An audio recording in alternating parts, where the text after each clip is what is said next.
Well, there seems to be something to the idea that there might be some sort of secret doorway, I replied as I scratched my head over a bit. Let's just start looking the walls over very carefully as we pass. Maybe we'll see something out of place. With that, we began to check over the walls, still walking down the sewer lines and taking those left turns, but as we did, we were going much more slowly, this time checking all of the individual bricks of the wall, seeing if anything stuck out. And that's when I noticed it.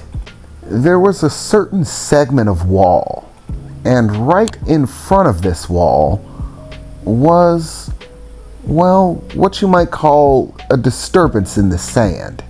Sand did fill most of this underground sewage system now, so it was all but uncommon, but there was one segment of the wall in which the sand seemed much thinner than the rest of the wall, as if there was some sort of airflow or water that moved the sand away from that spot in the wall. And as we stopped and began to inspect it, looking very closely, we found that there was a very small gap. It couldn't have been more than a centimeter, just wide enough for a flow of air to be passing through it. Enough air to push away small amounts of sand over time. Awesome! I was right, Barry shouted as he stepped away. We found it! A secret doorway! Now, the only question is, how do we get it open? Because if it's a secret door, that must mean there's a secret knob. Some sort of device that opens it up, right? Otherwise, nobody could ever get inside. Well, I don't really know, Barry, I replied, beginning to look the space over. There doesn't appear to be anything else besides that small gap out of place. Everything else seems to be just as it's supposed to be. All the bricks line up almost perfectly. In fact, if I didn't know better, I'd say that they were sealed on purpose. Like someone masonried it all together. Like all of the stone was laid unanimously, in a single go. If it was a door that opened, there'd be some sort of gap, somewhere where the door would actually move. But all of the divides between the stone are perfect, the same as they are for the rest of the tunnel. So, I don't think this door was meant to open. I think that they sealed it permanently, and that whatever's on the other side is only meant to be gotten to with a great deal of effort, meaning we have to tear down the wall. Okay, so do you have anything that can do that? Barry asked me, cocking his head a bit, and perhaps being a bit too hopeful. Sorry, but I didn't bring my wall-destroying device today. I must have left it at home. Didn't think I would be breaking any brick walls today. My bad, I replied, very sarcastically. So, to be certain, we marked the location, making sure to mark it both physically and create a map with a marker on it.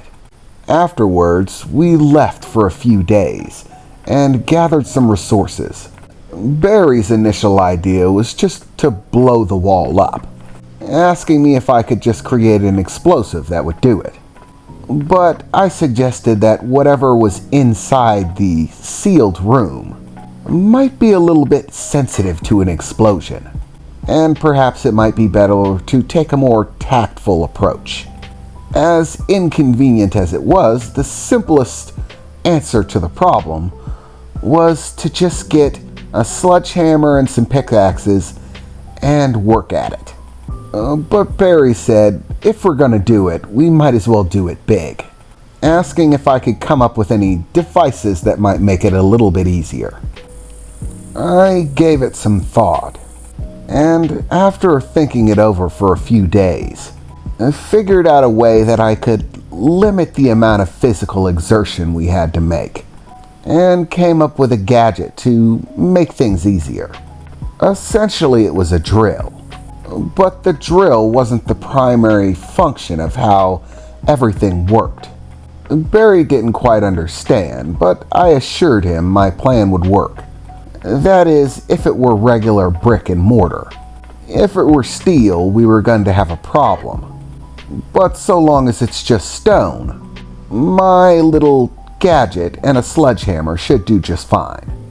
And speed things up a great deal, meaning it should only take minimal effort to get through. So finally, we found our way back out to the location. Once again, we had to coerce Emily to get her into the sewer. She still wasn't comfortable with it, even after already having been there. Going back still disturbed her somewhat. But after about 5 minutes of negotiating, we finally got her down, and made our way to the marked location on our map. After which, I got to work. One after another, I began to use the large drill device that I created to bore through stone and mortar. The drill bit was made out of a hardened titanium alloy, very valuable, and it was exceptionally hard to melt down. I actually had to burn off my microforge in order to make it work. The whole thing's kaput, and I'm going to have to build a new one. In order to get it hot enough to melt down titanium, I had to, though. But I needed the drill to be as hard as humanly possible. And it seemed to be doing the trick. One after another, I began boring holes into the stone, several inches deep. I very quickly, after drilling the first hole, found that after I passed about 6 inches, there seemed to be empty space behind it, which confirmed that there was some sort of passageway, or at least the opening to one, beyond this sealed entrance.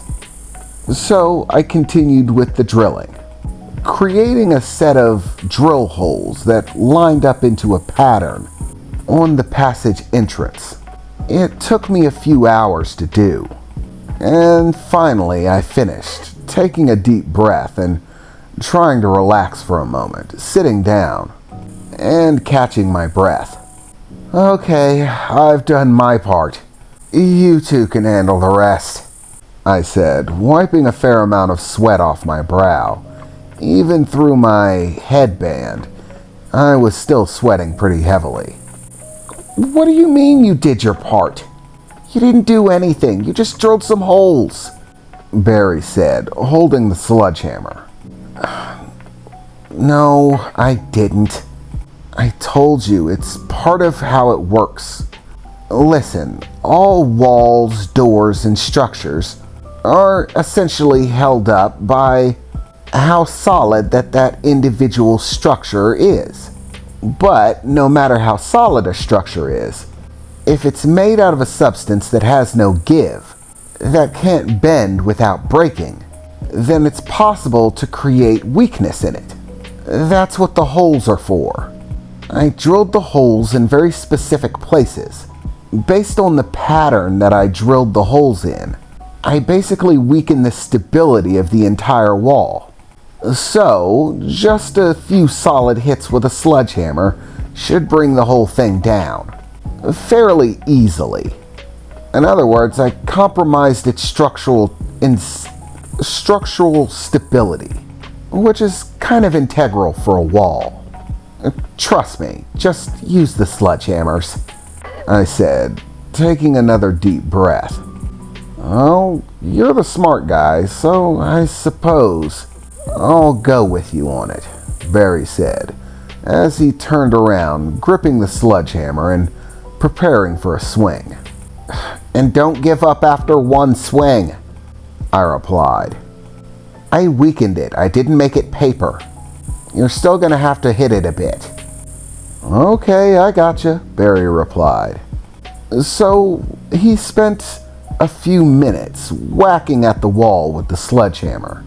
And sure enough, after about 2.5 minutes, large cracks began to form in the wall, starting to spread out, connecting to the different holes that I had bored into it, which put a very large smile on Barry's face. No way, it's working, Duh, Jack said it was gonna work, Emily said, as she stood in the background and watched. Well, that's a lot of chatter for somebody who's not helping. Hey, you two are the boys. I'll help with something that doesn't require swinging large heavy objects. Brute force really isn't my specialty. Yeah, Barry replied. Sounds like an excuse to get out of work to me. But I'll let you have it, he said, as he continued working his way through. Over the course of the next hour, Barry managed to use the sledgehammer to break away a large majority of the wall, leaving only a few bricks lining the sides, sticking out in odd places, while most of the center segment had been broken down. As he stood there, observing his work, he finally stopped, putting down the sledgehammer and shining a light through the open passageway beyond the broken wall.